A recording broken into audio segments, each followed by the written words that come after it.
what time is it? Your show. Yeah, what time is it? Your show. Yeah, what time is it? Your show. Yeah, he's back from the dead. Your show. Putting it on the map, yeah. Saskatoon.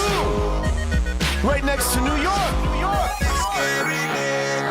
Yeah, what show, yeah. Your show. What time is it? Your show. Yeah, time to talk some shit, yeah. Your show. You've tuned in, yeah? Yeah, fun Maggie. Bark, bark, wolf, wolf, move on to treat, yeah. Keep listening. You so much. Hello and welcome in to the Friday edition of your show. Welcome to the almost weekend. I'm your host, Gary. Hello. So nice to see you again. Thank you for stopping by and checking out what is going on in this beautiful city of ours. That's a teaser. LB's on the ones and twos. He's looking at me like I'm crazy. I am a little crazy today because it's a big day for us around here, as we will get a little more into that down the road. Still, as far as we know, this show right here, going live 4 to 5 p.m., Monday to Friday. The only one that, as far as we know, originating out of Saskatoon doing that. So it's always a good thing to do stuff no one else is doing, because then you stand out and you get noticed. So thank you is the point of that story. And to also thank you even more, we have a camera with a actress who is licking too much. Stop. You're going to sneeze on the camera, bro. Hey, Marge. Yeah, cooler. Okay. She's going to go right back, but that's all right. She looks super cute. Ladies and gentlemen, say hello to the Mega Cam. I got this. I got you, dog. Look at this. Look at this beautiful puppy. Oh, yeah. Well done. This is where I always say the line about Johnny Carson bringing the animals in. You never know, but that's part of going live. Let's see if we can find her here. Oh, that's my feet. There we go. She's coming back. Yeah, there it is. Look, she knows.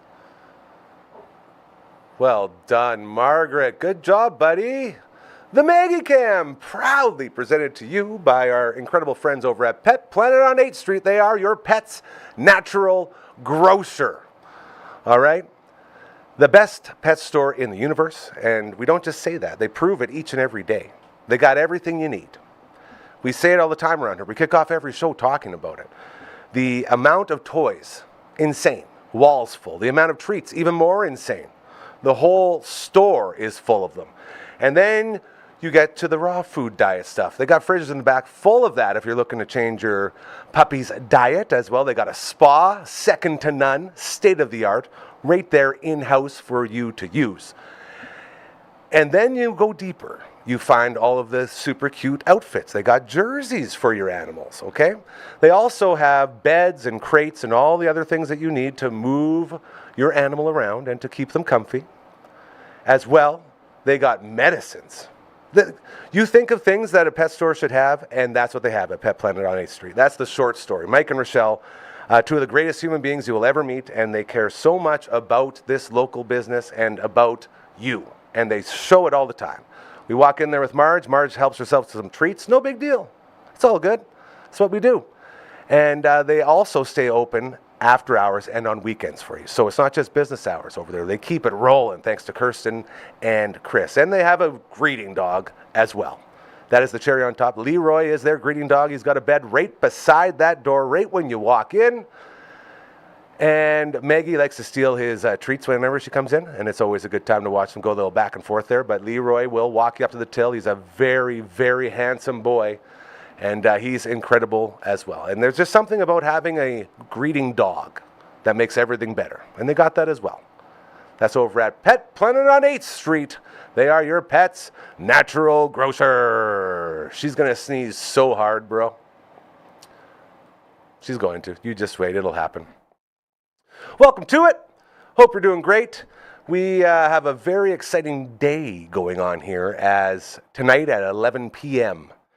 You will see a man turn into a little tiny baby boy right before your eyes. As I've been very vocal about how much I dislike the supernatural and how much I am not about ghost stories and ghosts in any way, anything spooky. Nah, man, not for me. Been that way forever, okay? And tonight we're going to overcome all of those fears, and it's going to be very interesting. So that's a little teaser for you. We'll give you more as we work our way through this episode, as we got a lot going on here. Twitch stream tonight. We'll get you all caught up on that as well. But first things first. New episode of Good Sports comes out every Thursday, and this past one was absolutely incredible. We actually literally had a meltdown of our computer from all the thunder and lightning and stuff, and a lot of cool things came together to allow us to get that episode out and on time, which was very cool. And one of the segments on Good Sports with our good buddy Flats is a little ditty we call What's Going On, and it's a little sort of sports report, if you will, about all the local sports in town, and we really want to start showcasing this on these live shows that we do, so we're going to start doing that. And here is what's going on from the latest episode of Good Sports with Matthew Shirley. By the way, incredible interview. Check out the whole episode. It's on the network, and it's very cool. So LB, let's go ahead and run some What's Going On.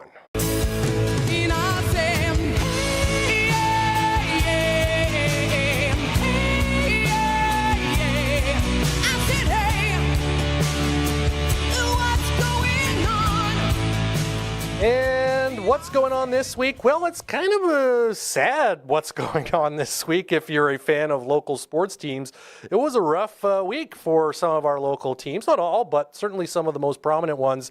And for the first time all season, it's a negative Saskatoon Berries update for the last update of the season. Unfortunately, after their record-setting season here in 2025, the Saskatoon Berries will not have a chance to play for a Western Canadian Baseball League championship as they were upset in the East Division final by the Regina Red Sox. Oh, of all the teams, Regina. No, say it ain't so. Unfortunately, it is so. The Berries really kind of flirted with disaster throughout this playoff run. We talked, of course, on this show about just how great they were all season, setting a WCBL record for wins with 46. They only lost 3 games at home in the regular season. They went 25-3. Well, in their 6 playoff games, 4 of which were played here in Saskatoon, they lost 3 times here at home once again. So they matched their regular season home loss total in a much shorter period of time, and that unfortunately spelled an end to their season. Not before some very dramatic action, however, because the way they won the first round in this past week over the Moose Jaw Miller Express was nothing short of cinematic, going up 10-3 in the third and deciding game of the East Division semifinal, only to see Moose Jaw score 9 times in the 8th inning to take a 12-10 lead. But then the Berries tied it up with 2 in the bottom of the 9th, sent the game to extra innings, and yes, they obviously won that series because they moved on. But how they won it? Walk-off grand slam. How about a walk-off grand slam to win a playoff series in Game 3 in front of a home crowd? It was their second walk-off grand slam in about a week because they had a win that way late in the regular season as well. Obviously, the stakes weren't quite as high that night, but it was win or go home time. And Carter Beck, who sat right here next to me on this very show, coming up hero in that Game 3 against Moose Jaw with the walk-off grand slam. Unfortunately, though, the Berries could not carry that forward into the East Division final. They lost Game 1 for the second straight round here at home. Went to Regina, pulled off a victory in Game 2, but it was the Red Sox coming away with the 6-2 victory in Game 3 on Tuesday night. Had the Berries advanced to the final, they would have been hosting Game 1 of the championship series this evening as this episode airs, this Thursday night. That is not to be. So they will have to think about how things went wrong at the very end of the season, but so much went right for the Berries this year that is worth celebrating. Just a wagon of a team. I'm sure some individual awards will be coming to some players on that team, maybe even a Coach of the Year nod, the 5th potentially for Joe Carnahan in his lengthy time in the league. And so a lot of positives, but obviously a very bitter disappointment for a team that was just an absolute wagon all year long, 46 wins during the regular season, but ultimately needed one more big win to get to that championship series. So it'll be next year country for the Berries. A couple of individual standouts worth mentioning. Matt Whitney, the pitcher, tying for the league lead in wins with 7. And Ethan Menard, also, who has been a guest on this very show, he led the league in OPS at a 1.175 clip. It's just absolutely insane. So we'll see. We'll see if either of those players gets any individual award consideration here at the end of the year. And a funny little note, sort of pin on the end of this. I mentioned the Berries, set the wins record. Last year, there was a team that set the wins record, and they also failed to reach the final. That was the Sylvan Lake Gulls, who won 44 games in 2024 to set a new mark that was then broken this year by the Berries. The Gulls never made the final last year, so maybe there's a little bit of, I don't know, it's like the old President's Trophy curse in the NHL. Maybe you don't want to set a wins record. You want to save some of those wins for the playoffs. Should note the Gulls actually are in the final this year. They're going to be playing Regina with Sylvan Lake having home field advantage in that series. So tonight it is Game 1 in Sylvan Lake, Game 2 Friday in Regina, Game 3 if necessary. We'll be back in Central Alberta. So congrats to the Berries on a great season, but I know there's a lot of disappointment around Cairns Field here. That will linger for a little while because it felt like this team was destined to win a championship, but that's why sports is the best reality television. You can be the greatest team on paper, but you still got to go out and win the games. And unfortunately for the Berries, they just came up a bit short in the biggest game of the season. So we'll see what the team looks like next year. I'm sure they'll be very competitive again. Who knows if they'll win 46 games again, but should be a very good team again next year. And shout out the fans as the team set an attendance record in that third game against Regina, over 2,300 packing into Next Gen Patch at Cairns Field. Standing room only. Crowds have been great all season long, but that was the best of them all. And I'm sure that fan support is just going to continue to carry over in the years to come. They've got something really good going over there at Cairns Field. So, Berries, get them next year. Moving on, that's what's going on with the Berries for the last time this season. What's going on with the Saskatchewan Rattlers? Well, they also finished their season, albeit without playoff basketball this year. But of course, if you've been watching the show, you know that the Rattlers were out of the playoff picture about 3 weeks ago because of their struggles all year long.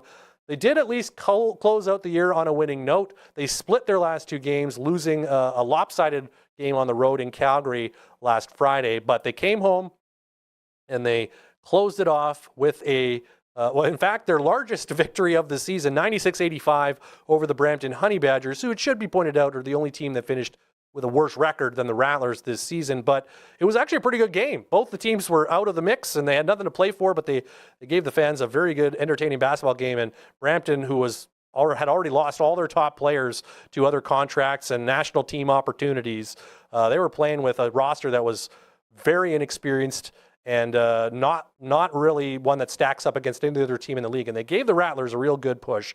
So that was nice to see because you could understand if some of those players had already kind of checked out. One of the Honey Badgers did. He got himself tossed in the second quarter of that game, and he was already out of the arena by halftime. So he was saying goodbye. But the Rattlers, they stuck it out till the end. And Jaden Bediako, the Rattlers' big man, set a CEBL record in that final game, a new single-season mark for blocked shots. He capped off the year with 5 blocks in that final game against Brampton to finish the season with 49, surpassing the old record of 46. And it was really fun to watch him actually in the game, checking in with the scorers table throughout the game to make sure that they were properly recording his blocks, because he was very, very much aware that he was chasing that record. So that was nice to see, of course. That was the second CEBL record that a Rattlers player broke this season, with Nate Pierre-Louis setting the assists record as well. Bediako, in fact, also this season matched the league's record for rebounds in one game.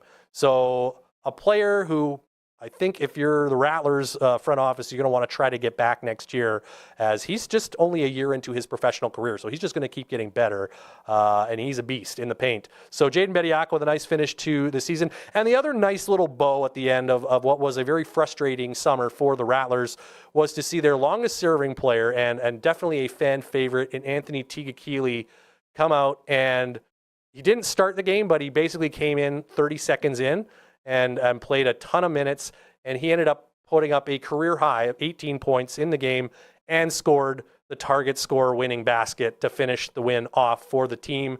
Crowd got a big kick out of that. He celebrated like they'd won, a big game. It was just really cool to see one of the players who's been a real kind of glue guy, blue collar, defense first player, primarily a bench player throughout his CBL and Rattlers career, get a chance to really play a lot and do a lot with that opportunity.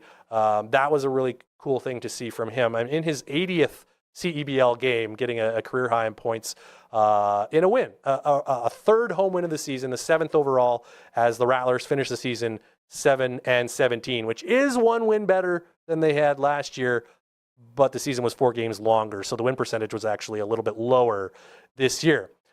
CEBL is a weird league. It could be a completely different team next year, so it's really hard to predict what they're going to look like next year, but it's been 3 straight seasons without playoff basketball, so there's even more determination inside that Rattlers office to get back to the postseason in 2026. And all my favorite phrases, only time will tell if they can actually do that. But hopefully they bring Eric Magdans back as the head coach and keep some continuity there. And this was a great character group of players. It just ultimately had some issues of inconsistency throughout games this season. But I think there were a lot of good pieces to the puzzle. So if the team is able to assemble a roster that's even somewhat similar to this year's, I think they'll actually be in a pretty good position to compete and win some more games next year. We'll just have to see what they look like in 2026. So Rattlers are off to the offseason once again. Players are scattering to all corners of the globe for their next contracts over the winter season, the traditional basketball season. And we'll see which familiar faces might be back in Rattlers green and wheat next year. So that's what's going on with the Rattlers. Let's move on. I mentioned a lot of teams having tough ends to this, or tough weeks. Saskatoon Hilltops. How about the Saskatoon Hilltops losing their season opener? That does not happen very often. The Hilltops dropping a 31-11 contest in Winnipeg against the Winnipeg Rifles in week 1 of the Prairie Football Conference season. It's the first time they've lost a game in Winnipeg since August 28th, 2022. And the first time they lost on the road since mid-September of that same season. So it's been a while. Of course, they went undefeated last year up until the PFC final, which was played at home. They do have a brand new starting quarterback, so there's going to be some bumps along the way as Hayden McMahon gets his feet under him in that position. He went 11 of 21 for 81 yards, 1 touchdown, 2 interceptions in Winnipeg. Running back David Collins led the ground attack, 10 carries, 61 yards. Winnipeg's quarterback, Riley Element, which is just an incredible name, 16 of 19 for 215, 2 touchdowns, 3 picks. And so, first game of the season, there's is going to be some warts on it for both teams, but the Rifles coming away with the win. So they're 1-0, the Hilltops 0-1. Toppers will be at home for their home opener this weekend, Sunday, August 17th, as they will entertain the Edmonton Huskies, who are also 0-1. They dropped their first game against the defending PFC champion, Regina Thunder. So, still early in the year, and I'm sure that the Hilltops will get some wins as things go on, but certainly not something you often see is a Hilltops team with a sub-500 record, albeit just 0-1. So, nobody's pushing any panic buttons just yet. So, that's what's going on with the Saskatoon Hilltops. Let's switch over to tennis. Yeah, that's right. I said tennis. Did you know there's a big tournament going on in Saskatoon this week? Yeah, the Saskatoon Challenger, which is part of the ITF Women's Tennis Tour. It's an annual event at Riverside Badminton Tennis Club here in Saskatoon. It is a women's event. There were former versions of this event that was a men's tournament. Now it's a women's tournament, both singles and doubles play. It's already carrying on right through the weekend. There's a $40,000 U.S. purse of prize money available. There's also 50 rankings points on the WTA Tour. So it's a pretty big deal for these players, some of whom you might be seeing and hearing of on the biggest stages not too long from now. Why do I say that? Well, do you know who won this tournament twice recently? None other than Victoria Mboko, the latest Canadian tennis sensation, of course, the 18-year-old who just won the National Bank Open out in Toronto last week, and is now going to be going into the U.S. Open as a seeded player. She won this Saskatoon Challenger just a couple years ago. She won it in 22 and 23 as a 15 and 16-year-old, I guess, at that time, playing against women as well. So you already knew she was going to be good back then. But again, it's just you never know what rising star you might be able to catch here for a very affordable ticket price. And you can get some beverages, enjoy the nice weather. Hopefully it's nice weather, and take in some tennis. It's good stuff. I've been able to watch some of this in previous years. It's a really good tournament. So if you want to still catch it, there is still some action to go here. Friday is going to be the doubles quarterfinals. Pardon me, the singles quarterfinals and the doubles semifinals. Those will begin Friday at 11 a.m. Saturday will be the doubles final and the singles semifinal. Kicking off at noon, and then the women's singles final, or I guess just the singles finals. It's a women's tournament. It goes Sunday at high noon. There are, for those first couple days, multiple matches going on various courts. So you're going to want to just go online and go over to the Riverside Badminton and Tennis Club website and check out the schedule for all the specific times and court locations. But of course, it's all in one area. So if in doubt, just go down, buy a ticket and get a spot in the bleachers and enjoy some great tennis. Make sure you get your sunblock, get your sun hat. I got a pretty bad sunburn at that tournament a few years ago sitting in the stands. So great tennis on display right here in the Bridge City for a few more days. So be sure to check that out. That's what's going on the court. Meanwhile, one last thing that's going on this week, or was going on in the past week, is our own Emily Clark from right here in Saskatoon signing a new contract extension with the Ottawa Charge of the Professional Women's Hockey League, a 2-year extension that will take her through the 2027-28 season. Of course, Emily from here in Saskatoon, a 2-time Olympic medalist, gold in 2018, silver in 2022, mainstay on that national team. She's also the only player to play every single game in Ottawa Charge history through the first 2 seasons of the PWHL. And last season, she was second in team scoring as the Charge made a charge right to the final before ultimately coming up just a little bit short of winning the PWHL championship. But great news for Emily Clark, who is going to be sticking around the nation's capital for a couple more seasons. That's what's going on the ice, and that's what's going on this week. So there you go. What's going on with the great Ryan Flaherty on Good Sports, episode 13 up now. Matt Shirley is the guest feature interview on that one, and very, very cool. Very well done by the team, as another good way to get you all caught up with all the local sports. It's what we do around here. Matt Young on Thursdays, he gives a little taste, and then Flats goes all in on all of it and gets totally informed. Very, very cool. As we continue here on the Friday edition of your show, rolling into the weekend, I do want to remind you right now, if you're getting hungry, go get a passport, all right? Bugsy's Market Mall, Bugsy's Lawson Heights. You can pick them up, and inside you'll find 69 different flavors of wings that have been concocted by some of the greatest wing makers in the history of chicken wings. We're talking crazy stuff, too, like cinnamon buns and smoked lemon, which is a smoked lemon pepper. Very, very cool. Sweet and smoky bacon, roasted garlic and red pepper, Parmesan and herb, tandoori glory. Had that one twice now. Very, very good. The vampire killer, we had that one as well. Also very, very, very good. That was garlic and more garlic and more garlic. So the deal is you get the passport, stamp them off. Every Tuesday and Thursday they got wings on special, so you can just really knock them out. And then once you do that, you join the exclusive club. Look at that. I did the 69 at Bugsy's. That's a ruckus cock right there shredding on top of an amp. That could be you. Yeah, it comes with a lot of prestige as well. So get your hands on one of these, win that, enjoy all the wings. The belle of the ball is the wings, obviously. They're so freaking good. You get all that done.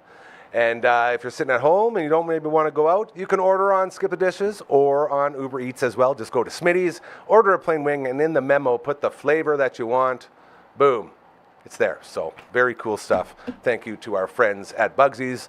And getting very excited for the game day feast tomorrow, as 12:30 we'll be kicking off another edition of the 13th Melon as the green and white gets set to take on the Ticats. It's going to be a lot of fun. And always enjoy the little appetizer to try and show off, like mini donuts, which were so good. and then a couple more of these wings for us to dig into.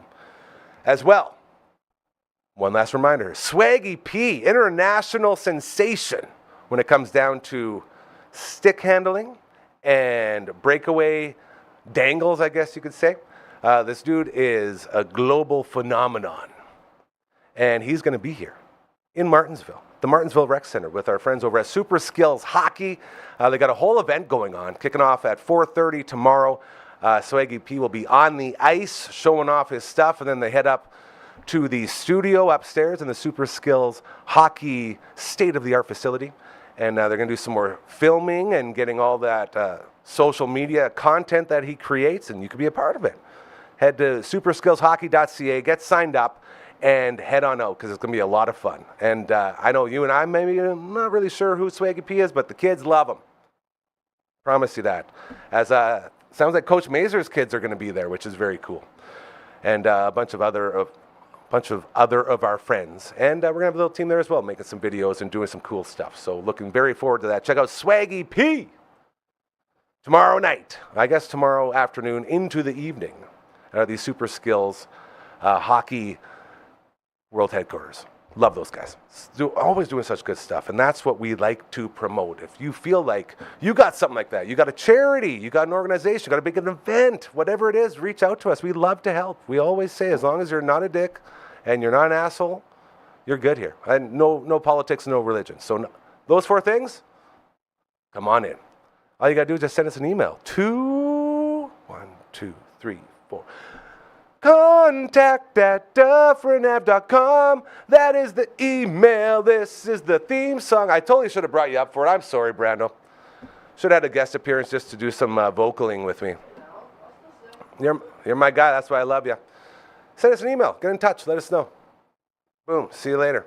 Also got a website. Recently updated. Very excited about that.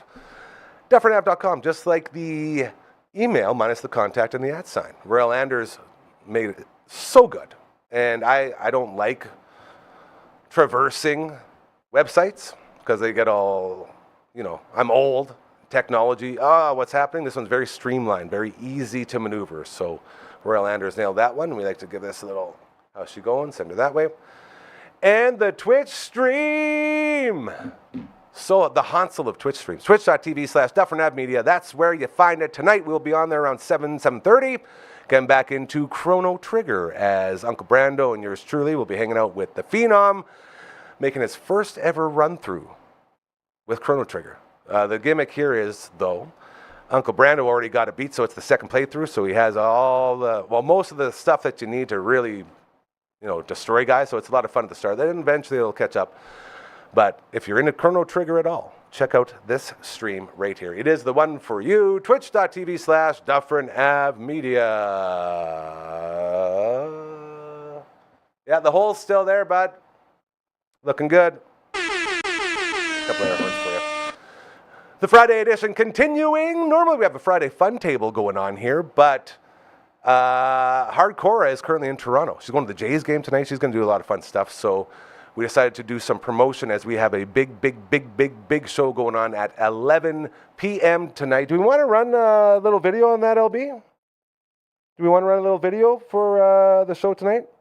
Yeah? Okay. Give you a little taste of what's about to go down. Again, 11 p.m. tonight. Let's take a little peek at this. I'm already scared.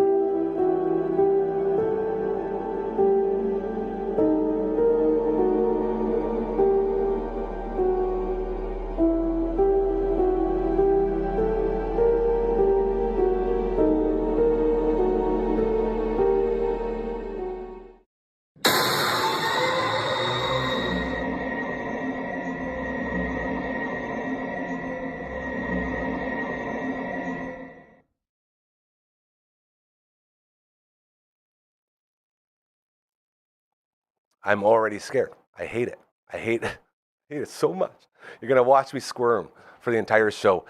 So on YouTube as well as it'll be on Twitch, which is very cool. So both of those streaming services will be streaming at the same time. So you can check it out on Twitch and on YouTube, which is something we've been really trying to do. So LB has been working very hard along with Curtis Anderson and Phenom and Caitlin. Everyone getting in it as we move forward with Gary's Scaries tonight. Overcoming so many fears. Fridays around here, we just finished talking about Thursdays, good sports, new episode. Fridays, we got a book club, and it's right there in the name. It's not that kind of book club. They bring on authors. They literally have a book club, and they do books and all sorts of stuff. I could explain it to you, but I got a nice chunk of the episode that just dropped today, and we're going to play that for you now. So please enjoy Not That Kind of Book Club with Les and Ree. Hey everyone, it's Les. Hey, it's Ree. This is Not That Kind of Book Club. You cut me off, bro. What were you going to say? I literally said, like, hey, it's Les. Oh, we always just go back and forth. I know. Okay, we'll redo that. This could be interesting. This could be a clip, a blooper. We have a lot We of have those. bloopers, right? And cut. Hey, I'm Les, And I'm Ree. This is Not That Kind of Book Club. a bookish podcast where we read it so you don't have to.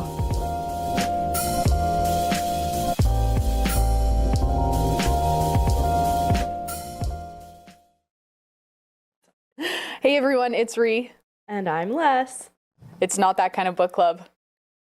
And here we are. It's a Monday morning. How are you, Ree? I am doing okay. I am A-okay today. We're getting through it. Okay. Yeah. It's a Monday, guys. It's Monday. Very much a Monday. It's just the most Mondayest Monday of all Mondays. But fortunately, we have a guest today. Ooh, we do have a guest today. Everyone say hi to Nomi. Hi, Nomi. Hi. Hey, Hi, guys. welcome to the show, Nomi Palmer. We're so excited to have you here today. Thank you. I'm excited to be here. And you are coming to us from just north of Toronto. She is in Keswick, did you say? Can That's we right. disclose your location? Yeah, absolutely. I'm actually doing a local author showcase here in the fall, so people are going to Ooh, know where I live. amazing. Very mean, cool. At least we're not saying hi. She lives at 123 Queen Road Southwest. You can go and knock on her door between the hours of 8 a.m. and 6 p.m. I mean, The if people police will tried be to called show if up you at my come after house, 6. they'd probably get eaten by coyotes out here. So, So we don't call the police. We call the coyote squad. yes. And they just come and take care of the problem. Conservation officers. Or okay, whatever. Yes, also like Coyote Squad. That works think, too. I think the Yeah. coyote squad sounds better. The coyote task force. The Yes. task force. The task force, so Oh CTS. my gosh. Okay. Let's be more serious, I guess. Rein Okay. it in. I'll try. Yeah, it's Oh, not going don't to worry. happen very much here. The reminder is for me usually because I'll say the most unhinged things without thinking about it. And then after I'm like, oh my God, did you just say that? Yes. I it's publish the true. most unhinged things without thinking about it. So, True. This is true. And that's okay. That is why you write and are published, and we love it. Yes. Okay. So we have a question for you. Mhm. What is the last book that you read, the book you're currently reading, and what's next on your list? So the last book I read, that's a good question. It was a romance novel, but I can't remember what it was. I've been reading through some old Harlequins Ooh. that I have just for like inspiration. And I think it's called Silver Bells. It's like this couple Silver gets Bells. trapped Is it in a cabin at Christmas. Yes, it is. Mhm. And they're enemies to lovers, and it's quite entertaining. So that was the last one I read. Silver Bells. Currently, yes, Silver Bells. Currently alpha reading for my author friend Kevin Wayne. I'm reading his second book in his trilogy, the Rising Sun trilogy. Really great series. And next, I have another Christmas book that I got for Christmas that I haven't read yet from my cousin. And it's sitting right over there, and I can't remember what it's called, Christmas Heist or something like that. But I'm looking forward to it. I love Christmas romance. So, I was just going to say, unpopular opinion. I hate Christmas books.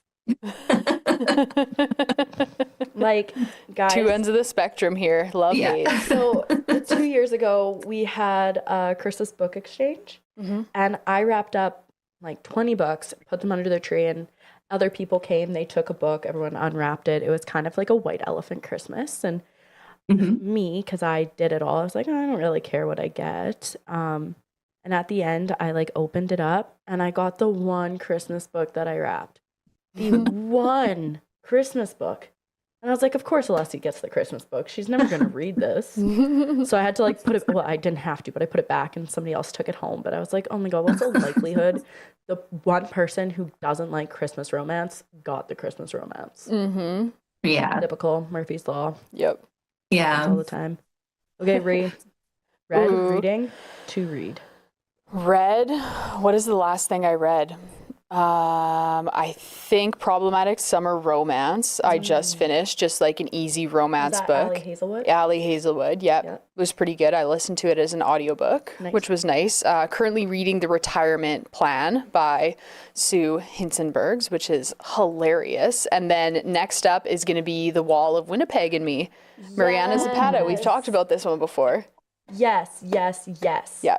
I think I said this one last week, or the week before, whatever it was. That book, I loved it. I loved it so much. Sorry, unpopular opinion, but it's an accurate opinion. I loved it. I'm sorry. Okay. What are you reading? What have you read? Okay, so the last book I read, I just got back from the Caribbean, and I was on the beach reading this book, and I was like, man, people are going to walk by and be like, what's wrong with this chick? But I was reading Satanic Shadows. It's so intense for a beach read. By Lee Rivers, who like writes pretty intense books. It was really good. It ended on a cliffhanger though, and I was like, damn it, I never read books that end on a cliffhanger. They just make me mad. But I did it anyways. Yeah. Currently, I'm listening to Binding 13.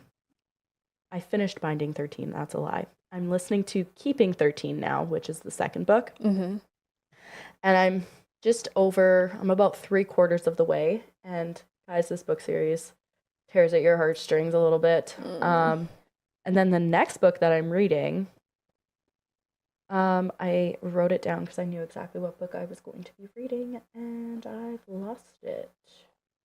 Just gone. Come to me. Did I bring it? No, It's you okay. I got the couldn't 13 remember the series. books I've read. I hate when I can't remember things. Like, it actually makes me so irritated. It's gonna come, and randomly halfway through this episode, I'm just gonna scream out a book and be like, "That's what I said I was gonna read." Yeah. Like, you know what? I think I know. Are you gonna find it on Goodreads now? There we go. Okay. No, it's gonna hurt me if I don't. Like, That's so fair. on, Do you Alessia. use a book tracker, Nomi? I don't, obviously. I don't even remember what books I've read this year. But like I say, like I read a lot of Harlequins and like old school romance because it's the right like meat that I need to like put in my system to write what I write. So I just need that like campy, old school romance kind of charm. And I have like favorites that I'll reread 100 times. But yeah, I don't actually use Goodreads or anything. I have a Goodreads like for like my real self, not my Nomi self. And it just sits there. I put like a rating system in and everything, but I don't use it. Fair enough. It is work to keep it updated. Yeah, it totally is. It's like a blog. Yep. Seriously. But I'm addicted to updating it. I'm like, I'm at this page number because I like seeing that I'm at like 57% done. And then I go and I check my like reading goal, and it's like, you are 12 books behind. And I'm like, still, I've read like 4 more books and I'm still 12 books behind. Whichever, it's fine. But Sarah Kate, Madam. Okay, that's what you're going to read. Yeah. Okay, cool. Very nice. All right, bread and butter, let's go. Let's get into it. Nomi, who are you? Where are you from? Tell us all about you. Give us the quick synopsis. I want to know who Nomi is. Who am I? Well, I am a mother. I am the daughter of a Christian minister, which is why I go by a pen name. Yep. I actually recently just told my parents I hadn't told them anything for like 3 or 4 years that I was doing this. And I just thought I'd be disowned Yeah. They would not want anything to do with me. Because, my mom doesn't even say like crap like she doesn't. Said like no swearing, nothing like that. You wait till you're married. Meanwhile, I'm writing about all kinds of stuff going on with demons and whatever. And I was just like, I don't think you guys want to be a part of this. But The Passions series, yes. yeah. It's not like I was gonna make a Passions joke for Catholicism, but I'm not going to. Everyone knows it's not even a joke. You just know what I was gonna say without me having to say it. Yeah. So I'm not gonna say it. But read between the lines. Yes. But yeah, I told them and they're actually really supportive and happy. They're not happy with the content, but they're happy that I'm doing well. And so I grew up really Christian, really conservative. And then now I'm kind of exploring not being so Christian and conservative through my writing. And really cool. I live on a farm in Keswick. Watch out for the coyotes. And right now I'm not working. I was working at a child psychology clinic. I got laid off earlier this year. So I've been able to really dedicate my time to being an author full time. And it's been awesome. I've had a lot of great opportunities pop up like you guys and other things. And I'm just happy to be spending my time doing my author thing while I can, while my kids are home from school. And then I'll probably go back to work in the fall, but it's been a nice summer off kind of to just focus on writing. Okay, I have 2 follow-up questions. Yeah. 1, child psychology clinic. What did you do? I was the office manager. Nice. I'm educational psychologist in training, we'll say. So that has intrigued me. And then the second one, you say you're on a farm. Do you have animals on your farm? Okay, good. I also really wanted to know that. So the farm we live on, we actually just rent the house from the farm, farmer people. They grow a lot of vegetables, but we do have a lot of wildlife. Like I say, we have coyotes. We don't have any farm animals, but there's a bald eagle family that lives close by. We watch them fish because we're right by the lake. We see like osprey. There were some cranes, really tall, big, like dinosaur looking cranes that used to come by in the spring, and it's nice for bird watching. I'll say that. I feel like I'm like 65 years old, but okay, you've got a like really wide array of birds, but in Saskatoon we've got geese. We've got geese. Lots of them. They cross the road. And you can't drive. You're just waiting there forever. They're so mean. They're so mean. But back to the farm question. I'm not gonna lie to you. The first thing coming into my brain, I was like, oh my god, if she has cows and then there's coyotes, I'm like, oh my god, it's barnyard where like the coyotes come to kill the chickens, and then like the cows are just in the yard, and like, have you ever seen Barnyard? No. I have not. Oh my god, guys. But I like this. I like your little segue. I'm gonna have to send you the we need the image of the movie and be like, go watch it. You will understand what I mean. Oh man. Amazing. Yeah. Well, let's dive into some book cues here.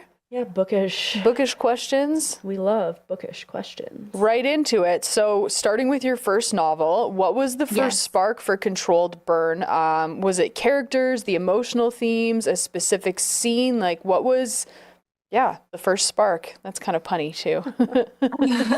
So I used to be really, really fit. I'm not so much anymore, but I used to be. And I would go running every night for about 10 kilometers. And I would listen to music the whole time, because what else are you going to do while you're out running for 10 kilometers? And there was this song that kept playing on my iPod, because it was a while ago. And it's called Knock 3 Times. It's like an oldie, but it's like, knock 3 times on the ceiling if you want me. And it's about this girl who lives in the basement. Yeah, if the answer is no. Sorry, guys. Do you not know this song? No, but I love your karaoke. Please keep going. Rihanna. I'll add it to my Spotify. No, you need to educate yourself. I do. I really do. Continue. So I would listen to this oldie, and I was like, this is such great fodder for like a rom-com. And then I wrote the most devastatingly depressing book we've ever known. But it started with the spark was a girl lives in the basement apartment and a guy lives above her. And that was literally what I had to start with. I was just like, yeah, I want them to like be enemies to lovers. And she lives beneath him. They're in the same house. They're renting. They're in their 20s. They're, younger, but they're both a little bit damaged in their own way. And then it kind of just went from there. Love it. All right, all right. Okay, so you've described intense feelings as literary junk food in the best possible way. What inspired you to lean into the soap opera style for this series? Passions. The TV show. The TV show Passions from Stop it. Stop it. From 1999 to 2008. Little Timmy, Tabitha the Witch, the whole crew. Passions. I think I just love your series so much more now. Oh my God. I used to watch that at my grandparents' house. And then my mom would come in and she's like, why are you watching this trash? So I was like, no, it's Passions. The bomb. It's so good. I just remember the Great Flood. Yeah, well, I remember everything. Like, if you want to have like a deep dive into Passions, don't test me because I know it all. But I want to find this and go rewatch all of it now, which a lot of it is on YouTube. Just saying. And I made my husband watch a lot of it because he's my editor. So I was like, you have to know what you're editing. You got to dive into this show. So he's watched a lot of Passions now too, and he thanks me for it actually because it's so good. It's really good. It's just addictive. It's like crack. And then I went to school for digital media arts. So I did film and television for a little while. I worked on Degrassi, The Next Generation. Yes, I met Drake several times. Oh, I don't even care about Drake. I'm sorry. Let's go back. You worked on Degrassi. Like, that is like my bread and butter of a show growing up. Oh my gosh. So she Yes, knows I worked on Degrassi, Degrassi. not Barnyard. I love Degrassi. I can send you a clip after of all the scenes you can see me in on Degrassi. Absolutely, please. Yes, dear. I was just an extra, so I was just wandering around pretending to be a student. But it was a lot Just of fun. an extra, she says, on Degrassi, like this beautiful, like Canadian grassroots TV show. Just an extra. Kidding me? Canadian. Yeah. Yeah, Degrassi's super Yeah. Canadian. Yeah, it's filmed in Toronto, or it was. It's filmed in Yeah. Toronto. Yeah. Yep. Nice. I mean, haven't watched it. Well, possibly. I mean, Heartland was filmed in Alberta. Very true. Yeah. High River. There you go. Woo! High River sucks. But yeah, it's so I worked in film and television for a little while, and I was like, I love it. I love the work, but the environment isn't good for my mental health because it was like the longest day I worked was 32 hours, which is more than a day. Wow. That's not even a day at that point. Yeah, more than a That's too day. much. Oh. And like you're not sleeping, you're just curled up in like a chair in like an auditorium and eating white bread and peanut butter. And I'm like, this sucks. I don't know about this full time. But I really loved the idea of creating my own TV show. And I didn't have a studio or actors, but I had my fingers and my brain. So I wrote a book. Amazing. Very amazing. So that's where the soap opera, it came from Passions. And also where it really started was before I actually wrote the book, I wrote a Sims story with the based on Passions with all the characters from Intense Feelings. And that was what I had at the time. I was like 21. And I just took pictures of the Sims and scripted it and wrote it out like it was a TV show. Everyone told me, they said, you need to turn this into something real, not just a stupid Sims story. This is really good. So it took me a long time. It took me like over a decade, but I finally novelized it. Oh my God, I love that. Sims story. Very nerdy. I love that. Hey, you know what? It's all got to start somewhere. Okay, but real Yeah. question here. Sims 3 or Sims 4? Well, I'm old, so it was actually Sims 2. I don't even remember Sims 2. Oh, I love Probably, Sims no, 2. I probably, because I remember when Sims 3 came out, so I must have known Sims 2. I don't know. Yes. I love Sims. Sims 2 was older, yeah, but it was just what I had at the time. My name is Alessia. I'm 29 years old, and I love to play Sims. Yeah, I love Sims still. I'm actually looking forward to Paralives, but moving on. I get so excited when the Grim Reaper comes in Sims because I Yeah. killed my person just so the Grim Reaper could come. It's a good time, guys. I burn down houses in Sims. It's like so fun. It's so satisfying. And no, I'm not like. You're just a little bit of a psychopath in Sims there. What's the word when you like lighting fires? Pyromaniac. Pyromaniac. Pyromaniac. Yeah. I'm not gonna lie. Do you know what came to my brain? And I didn't want to say it, but now I'm gonna say it. Say it. Maybe I shouldn't. Now you have to. Oh god, the first thing that came to my brain was necrophiliac, and I was like, Oh, definitely not. I'm definitely not that. That's not and it. then I was like, kleptomaniac. I was like, no, that's stealing. What's that one? No, pyromaniac. There we go. There it is. I'm just a Sims pyromaniac, not Just in real life. Sims, Don't yeah. worry. I just Hopefully burned the not a Sims online world. necrophilia. Burn the online world down. Oh my gosh. Okay. Do you ever base characters or situations on real people or real life events, or do you prefer to create entirely from imagination or kind of based off passions or things that you've seen in television? I base my characters completely just on their own identities, like their own selves. Mhm. I don't write based on real life people. The only thing I've ever taken from real life was when I was writing anything to do with addiction or alcoholism. I do have people in my life who suffer from addiction and alcoholism. So I know that like firsthand as an outsider, like how it is for the support system to be dealing with someone with those kind of issues. And being so close to certain people in my life who have those issues, I know what it's like from their perspective as well.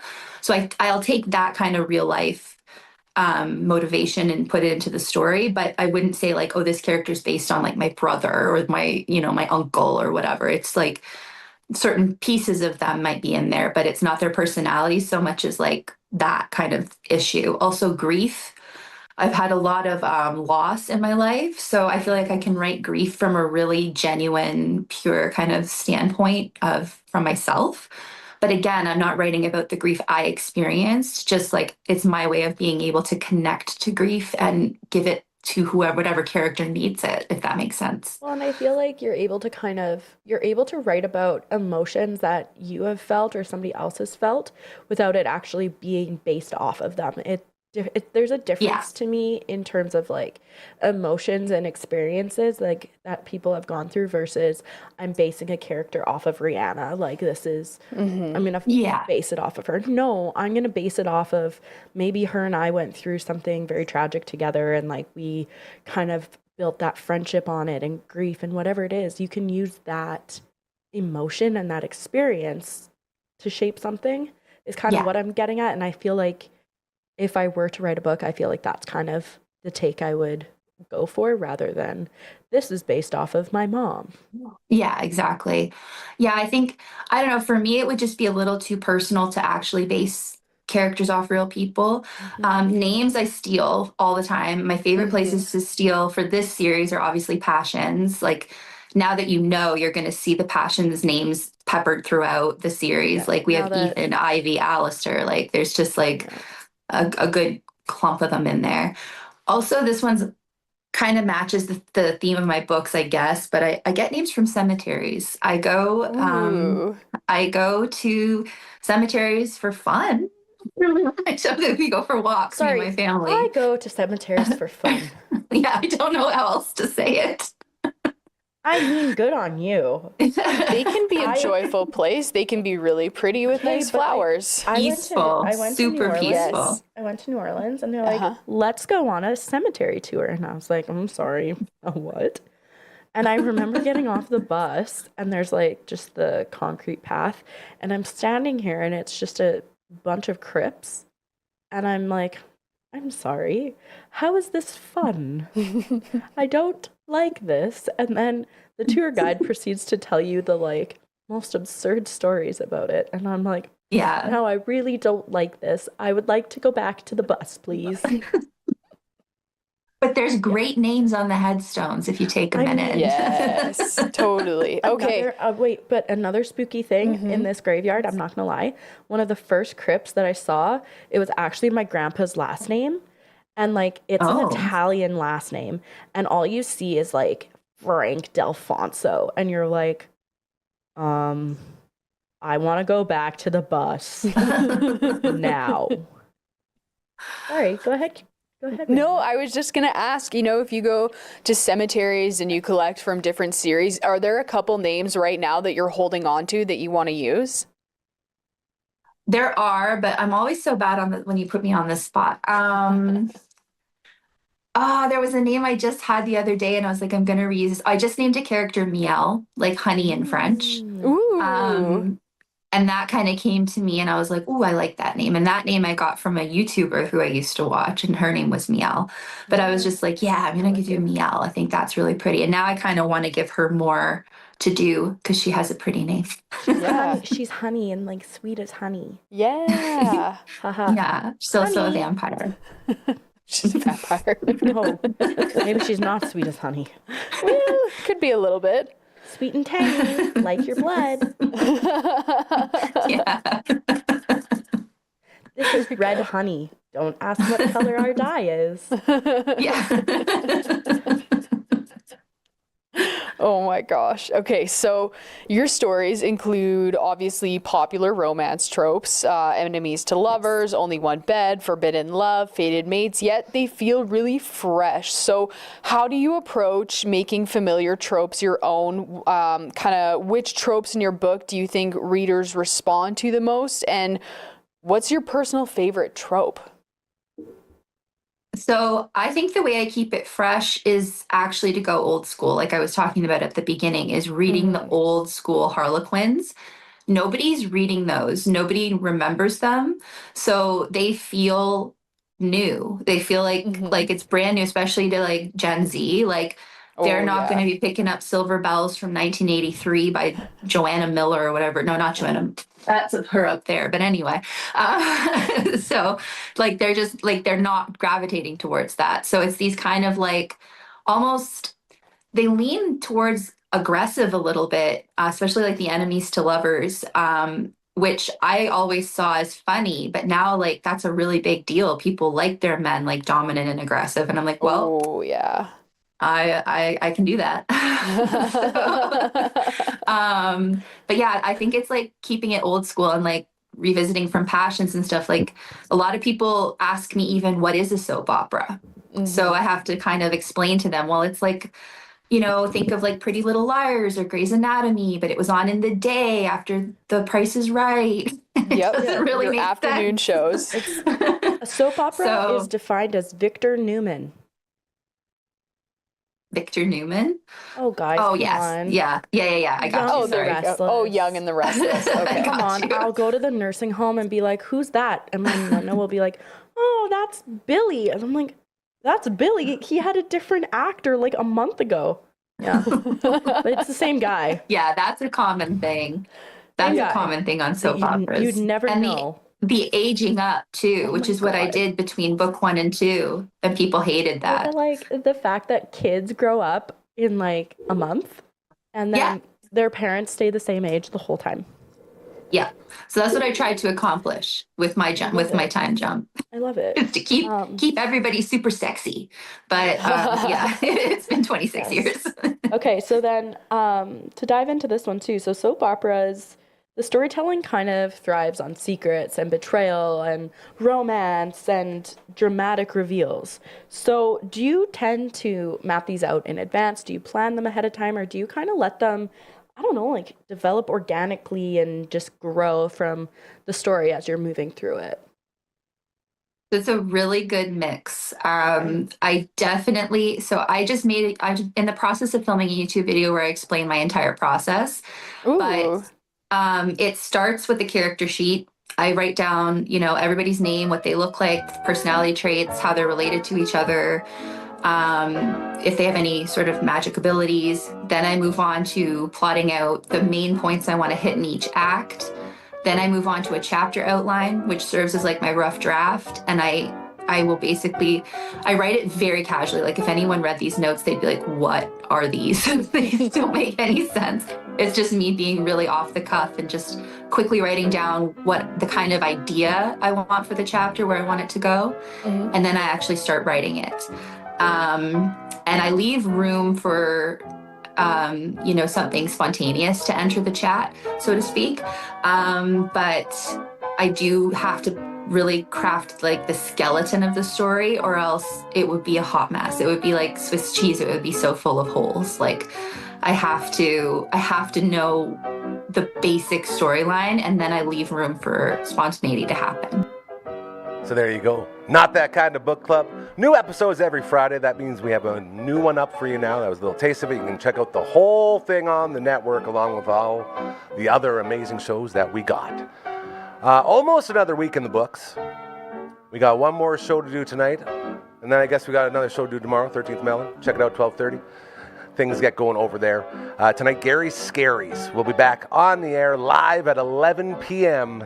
And you can watch a grown man cry over and over again, because I am not good with scaries in any way. So again, 11 p.m. that's going on. We'll be flipping over to the Twitch stream as well tonight. We will be streaming on Twitch as well as YouTube. And we're going to get back into Chrono Trigger with our Brando and Gary get good at games with guests, with our guest being the Phenom, as he is doing his first run through with Chrono Trigger. So a lot of fun there. So we'll take a little breather here. We're going to do some cool stuff. And then we're going to go Twitch, and then we'll be back here live 11 p.m. tonight. It will also be very cool. Everyone's excited about it except for me. So I'm trying to mentally prepare. And I don't like being scared. So that's going on tonight. We will see you back here then. And remember, karma's very, very, very real. Keep doing those good things, all right? And they'll start happening to you. I promise you. Ooh, look at that. I'm a ghost. Super spooky.